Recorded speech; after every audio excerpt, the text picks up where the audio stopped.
Everybody says money doesn't matter, which is convenient because most people don't have enough of it to test the theory.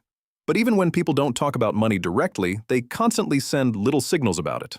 The clothes, the car, the house, the suspiciously large amount of beige, because every social class tries to look successful. They just do it in completely different ways, and the higher you go, the harder people work to make expensive things look accidental.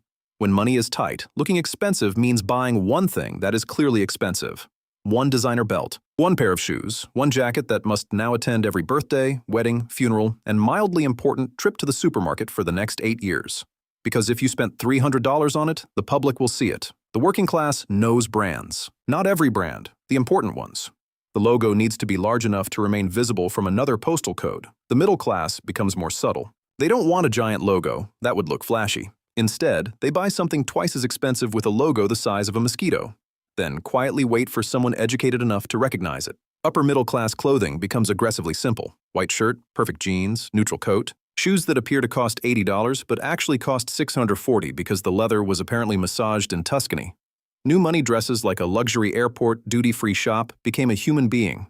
Watch, bracelet, sunglasses, shoes, bag. Everything must communicate wealth simultaneously. If satellites cannot detect the outfit, it is not finished. Old money wears a sweater with a hole in it. The sweater is 30 years old. It looks homeless. It costs more than your monthly salary. Nobody understands this system except other rich people, which is apparently the point. At the lower end, the goal is simple. Make the car look more expensive than it is. Clean it, polish it, add nicer wheels. Maybe tint the windows just enough to make everyone wonder whether something illegal or incredibly boring is happening inside. The working class loves the car that proves hard work paid off. It may be financed for longer than some marriages, but that is between the owner and the bank. The middle class buys the sensible premium car. Reliable. Safe. The kind of car described as a good investment despite losing several $1,000s the moment it leaves the dealership. Upper middle class drivers want something premium but understated. They want you to know they have money, but only after thinking about it for 17 seconds. New money does not want a car. They want an announcement. The engine must sound like a small country has declared war. The doors should open in a way that makes parking unnecessarily difficult, and the color should be visible from space. Old money owns a 12-year-old station wagon covered in dog hair. Then you discover there are 6 other cars in a garage you were not aware existed. When money is tight, looking wealthy starts with the living room. New sofa, big television, one decorative object that serves no known biological function. The rest of the house can be on fire, as long as the room guests see looks good. Working class homes display success proudly. New kitchen, new patio, huge TV. Every renovation comes with a story about how much work it took. And you will hear that story. The middle class enters what scientists call the renovation cycle. The kitchen is outdated. The bathroom is outdated. The hallway is apparently destroying the value of the property. Nothing is ever finished because the moment the last room is renovated, the first room has become outdated again. Upper middle class homes must look effortless. Natural wood, muted colors, handmade pottery. A kitchen with no visible appliances because apparently toasters are now signs of financial weakness. New money wants the house to prove the house was expensive. Marble, gold, glass, pool. A kitchen island large enough to require its own municipal government. Old money lives in a house with 12 bedrooms and 1 functioning bathroom. The roof leaks. The heating was installed before electricity became fashionable. But nobody renovates it because it's always been like this. When money is tight, appearing successful in a restaurant means ordering what you actually want and pretending not to look at the price.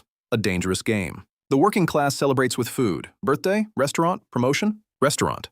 Someone successfully passed an eye test? We're ordering starters. The middle class becomes obsessed with recommendations. They don't want the most expensive restaurant. They want the place that people who know restaurants know. The menu contains 3 ingredients per dish and 1 word you have to Google under the table. Upper middle class dining is about authenticity.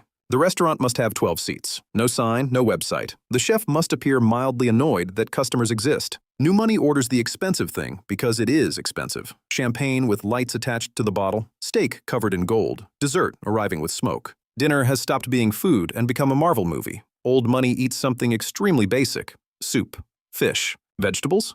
You think, that's surprisingly normal. Then someone casually mentions the vegetables came from the estate. Of course there is an estate. Nothing explains social class faster than a watch. At one level, the watch exists to tell the time. A beautiful concept. Simple, functional, almost extinct. The working class buys the watch they wanted for years. The middle class buys a smartwatch and starts receiving notifications that their stress level is too high. Which is useful. They were previously experiencing anxiety without analytics.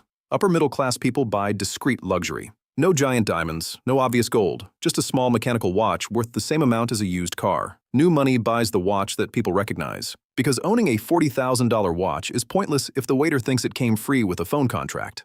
Old money wears something inherited from a grandfather. It is scratched. It barely works. An auction house would fight a small war over it. Nothing says I'm doing well like leaving your home and then spending the entire trip proving online that you left your home. Working class success is the big annual trip. The middle class upgrades to somewhere farther away. Upper middle class people reject famous destinations because those are too obvious. They need a village that has not yet been ruined by tourism. Unfortunately, everyone in the village is now upper middle class tourists looking for a village not ruined by tourism. New money travels for photographic evidence. Business class, beach club, private boat. The vacation must generate enough content to convince strangers that life has become permanently effortless. Old money goes somewhere nobody posts about. Not because it is secret, because their family has been going there since 1924 and they assume everyone else has too. At the lower end, success is shown directly. New shoes, new car, dinner out, holiday booked. And honestly, at least everyone knows what is happening. The middle class uses coded success. A coffee beside a laptop, airport departure board, wine glass on a balcony. Caption: grateful. For what? Nobody knows, but apparently something financially positive happened. Upper middle class social media becomes carefully anti-luxury. No hotel, no brands, just architecture, books, and a bowl of lemons. Rich people have discovered that the ultimate symbol of wealth is pretending objects no longer impress them. New money shows everything. Old money barely posts. Some of them have social media accounts containing 3 photos from 2014 and a profile picture of a dog. Apparently, the final level of wealth is becoming completely useless to advertisers, and eventually, wealth changes the words people use. Working class people say, I bought it. Middle class, we invested in it. Upper middle class, we found it. New money, it was only old money. Oh, that's always been there. A normal person buys a house. A wealthy person buys a property.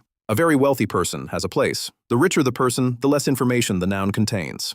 How was your weekend? We went to the place. Which place? Nobody knows. Perhaps Switzerland, perhaps a castle. Perhaps another dimension where inheritance tax does not exist. But the funniest part is that every social class is trying to impress a different social class. The working class wants to look comfortable. The middle class wants to look successful. The upper middle class wants to look tasteful. New money wants to look rich. Old money wants to look like they have absolutely nothing to prove, which, ironically, may be the most expensive look of all. Because eventually, true luxury stops being the giant logo. It stops being the sports car. It stops being the marble staircase.